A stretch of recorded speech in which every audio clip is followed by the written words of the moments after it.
तो दोस्तों, क्या आप जानते हैं कि बोर्ड एग्ज़ाम में एक ऐसा प्रश्न है जो लगभग हर साल 5 नंबर में पूछा जाता है। जी हाँ, मैं बात कर रहा हूँ कि हाइगेन्स के द्वितीयक तरंगिका के सिद्धांत द्वारा प्रकाश के परावर्तन की व्याख्या। आज की इस छोटी-सी वीडियो में मैं आपको न सिर्फ ये समझाऊँगा बल्कि इसे लिखने का सही तरीका भी बताऊँगा, ताकि एग्ज़ामिनर आपका एक आधा नंबर भी काट ना सके। लेकिन उससे पहले आप लोग 2 बातें याद रखिएगा। हाइगेन्स ने बताया था कि प्रकाश तरंगों के रूप में चलता है। हाइगेन्स ने क्या बताया था? तो प्रकाश तरंगों के रूप में चलता है, यानी कि प्रकाश तरंगों के रूप में चलता है। प्रकाश तरंगों के रूप में चलता है और दूसरा इन्होंने जो तरंगिका का द्वितीय सिद्धांत दिया था। द्वितीय सिद्धांत क्या था स्टूडेंट? तो उन्होंने बताया था हाइगेन्स ने कि तरंगाग्र का हर एक बिंदु एक नए विक्षोभ की तरह काम करता है, जिसे हम द्वितीयक तरंगिका कहते हैं। यानी कि उन्होंने बताया कि तरंगाग्र का हर एक बिंदु एक नए विक्षोभ की तरह कार्य करता है, जिसे हम द्वितीयक तरंगिका कहते हैं। यही इनका द्वितीयक तरंगिका का सिद्धांत था कि तरंगाग्र का हर एक बिंदु एक नए विक्षोभ की तरह कार्य करता है, जिसे हम द्वितीयक तरंगिका कहते हैं। स्टूडेंट, क्योंकि ये पूछ सकता है आपके क्वेश्चन की द्वितीयक तरंगिका क्या होती है, तो आप लोग सिंपल में जवाब दे सकते हैं कि तरंगाग्र का हर एक बिंदु एक नए विक्षोभ की तरह कार्य करता है, जिसे हम द्वितीयक तरंगिका कहते हैं। यानी कि उनके कहने का मतलब देखिए, एक विक्षोभ था, समाप्त होने के बाद एक नया विक्षोभ स्टार्ट हो जा रहा है, तो इसी को हम क्या कहते हैं? द्वितीयक तरंगिका कहते हैं। ठीक है स्टूडेंट, तो चलिए हम इसको सिंपल शब्दों में सॉल्व कर लेते हैं।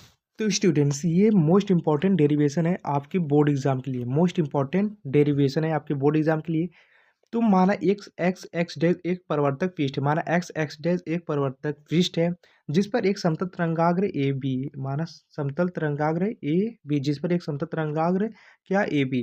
तिरछा क्या होता है? तो आपतित होता है। यानी कि तिरछा क्या होता है? आपतित होता है। तिरछा क्या होता है? तो आपतित होता है। माना ये टी बराबर जीरो समय पर, टी बराबर जीरो समय, ये जो तरंग है टी बराबर जीरो समय पर ए पर पहुंचता है, तथा ये तरंग जो होती है वो टी समय के पश्चात ए डैश पर पहुंच जाती है। टी समय के पश्चात ए डैश पर पहुंच जाती है। जो ये तरंग है वो टी समय के पश्चात ए डैश पर पहुंचती है।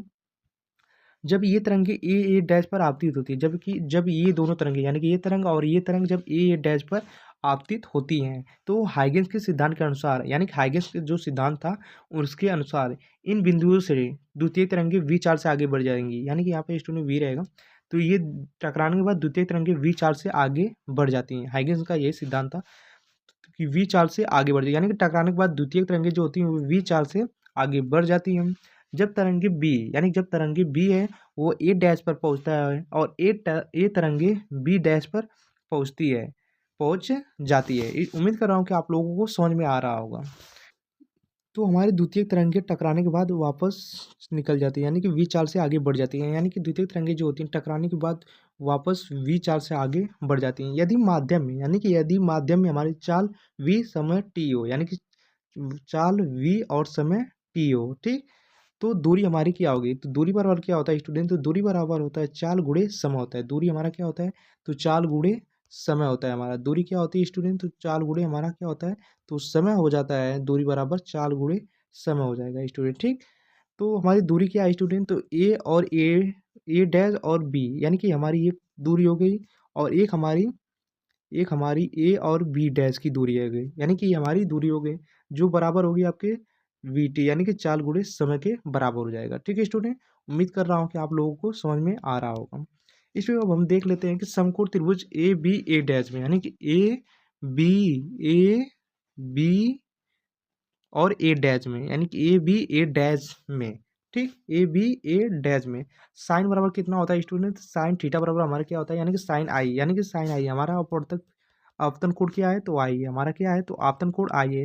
तो साइन आई बराबर क्या होता है? लंब बटे कर्ण, लंब बटे कर्ण। तो स्टूडेंट आपका इस त्रिभुज में, यानी कि समकोण त्रिभुज है, यानी कि ये जो आपका त्रिभुज बन रहा है, यानी कि ये जो त्रिभुज बन रहा है इसमें आपका लंब ये हो जाएगा, यानी कि ए डैश बी, यानी कि ये आपका लंब हो जाएगा। क्या हो जाएगा? तो ये आपका लंब हो जाएगा स्टूडेंट, ये जो आपका लंब हो जाएगा और ये आपका कर्ण हो जाएगा। तो वही यहाँ पर ए डैश बी आपका लंब हो जाएगा, और ए डैश आपका क्या हो जाएगा? कर्ण हो जाएगा। ठीक है स्टूडेंट, उम्मीद कर रहा हूँ कि आप लोगों को इतना समझ में आ रहा होगा। ठीक है स्टूडेंट। तो स्टूडेंट्स अब हम देख लेते हैं समकोण त्रिभुज। अब समकोण त्रिभुज ए डैश में देख लेते हैं, यानी कि अब हमारा समकोण त्रिभुज क्या हो जाएगा, ये हो जाएगा समकोण त्रिभुज हमारा ये हो जाएगा, जहाँ पर हमारा ये परिवर्तन कोण है, परावर्तन कोण है। तो साइन आर बराबर हमारा क्या होता है स्टूडेंट, तो साइन आर बराबर हमारा हो जाता है लंब बटे कर्ण। क्या हो जाता है स्टूडेंट, तो लंब बटे कर्ण हो जाएगा हमारा, क्या हो जाएगा, तो लंब बटे कर्ण हो जाएगा स्टूडेंट। ठीक, तो हमारा क्या हो जाएगा इसमें, इस समकोण त्रिभुज में हमारा लंब क्या होगा, तो हमारा लंब हो जाएगा ए बी डैश और कर्ण हमारा हो जाएगा ए डैश। चूंकि स्टूडेंट ए और ए डैश क्या है, उभयनिष्ठ है आपका, यानी कि दोनों कोण में समकोण त्रिभुज में था, यानी कि ए और ए डैश आपका उभयनिष्ठ है। चूंकि स्टूडेंट मैंने आपको पहले ही बताया था दूरी बराबर 4 गुणे समय होता है, जहाँ पे आपकी दूरी दोनों क्या होती हैं, बराबर हो गई, यानी कि आपकी ये दूरी और ये दूरी क्या हो गई, बराबर हो गई। ठीक है स्टूडेंट, तो हम लिख सकते हैं कि ए बी ए डैश की जगह पे, यानी कि ए बी ए डैश की जगह पे ए डैश बी लिख सकते हैं। तो यही हमारा क्या हो जाएगा, समीकरण 2 हो जाएगा। चूंकि स्टूडेंट समीकरण 1 व 2 की तुलना करने पर, समीकरण 1 और 2 की तुलना करने पर, क्योंकि स्टूडेंट मैंने आप समीकरण 1 आपका ये हो गया, समीकरण 1 ये हो गया, और समीकरण 2 आपका ये हो जाएगा, दोनों क्या है, इक्वल हैं। तो यानी कि समीकरण 1 और 2 की तुलना करने पर sine i equal sine r हो जाएगा, sine i equal sine r हो जाएगा, यानी कि आर एच एस सर्वांग समता से आपका क्या हो जाएंगे, कोण भी बराबर हो जाएंगे। ठीक है स्टूडेंट, तो यही परावर्तन का क्या है, नियम है। तो यही स्टूडेंट आपका परावर्तन का क्या है, तो नियम है, यही आपकी परावर्तन का नियम है। ठीक, कि आपतन कोण आई और हमेशा परावर्तन कोण आर के बराबर होता है, यही आपका परावर्तन का नियम है स्टूडेंट। चूंकि आपतित किरण, परावर्तित किरण और अभिलंब तीनों एक ही तल में, अतः हाइगेंस के सिद्धांत से परिवर्तन की व्याख्या हम लोग कर चुके हैं। ठीक है स्टूडेंट, तो यही हमारा हाइगेंस का द्वितीय तरंगिका के सिद्धांत के द्वारा परिवर्तन की व्याख्या है।